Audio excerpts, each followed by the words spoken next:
చేయాలని చిన్న ఒక ముస్లిం తన పిల్లలకి ఖురాన్ ఎలా చదవాలి, పవిత్ర రంజాన్కి ఉపవాసాలు ఎలా ఉండాలి, ప్రతి శుక్రవారం నమాజ్ చేయాలని చిన్నతనం నుంచే నేర్పిస్తాడు. ఒక క్రిస్టియన్ బైబిల్ ఎలా చదవాలి, చర్చికి ఎందుకు వెళ్ళాలి, క్రిస్మస్ ఎలా జరుపుకోవాలనేది చిన్నతనం నుంచి తన పిల్లలకు వివరిస్తాడు. వీళ్ళిద్దరిలో ఎవరు మతాలు మారరు. ఇక్కడ మతాలు మారేది ఒక్క హిందువులే. ఎందుకంటే ఇక్కడ ఎవరూ చెప్పరు వాళ్ళ పిల్లలకి భగవద్గీత చదవమని. ఎవరూ నేర్పరు వాళ్ళకి హిందూ ధర్మ విధి విధానాలు. ఒక ముస్లిం ఇంట్లో ఖురాన్ ఉన్నట్టు, ఒక క్రిస్టియన్ ఇంట్లో బైబిల్ ఉన్నట్టు ఎంతమంది ఇంట్లో ఉంది భగవద్గీత? ఎంతమందికి తెలుసు భగవద్గీత? ఇక్కడ పాడవుతుంది అంటున్న సనాతన ధర్మం ఇతర మతాల వల్ల కాదు, ఒక్క మన హిందువుల వల్లే. ముందు మనం మారాలి.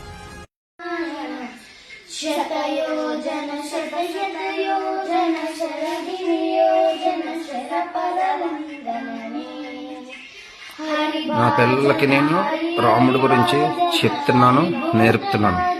మరి మీలో ఎంతమంది మన గ్రంథాల గురించి మన పిల్లలకు చెప్తున్నారో ఈ వీడియో చూసిన తర్వాత మీరు కూడా మీ పిల్లలకి మన గ్రంథాల గురించి చెప్తారని చెప్పి అనుకుంటున్నాను. ఎంతమంది ఇంట్లో భగవద్గీత ఉంది? మా ఇంట్లో భగవద్గీత పెట్టుకున్నాను. మన హిందువులు కూడా మన ఇంట్లో భగవద్గీత పెట్టుకోవాలని కోరుకుంటున్నాను.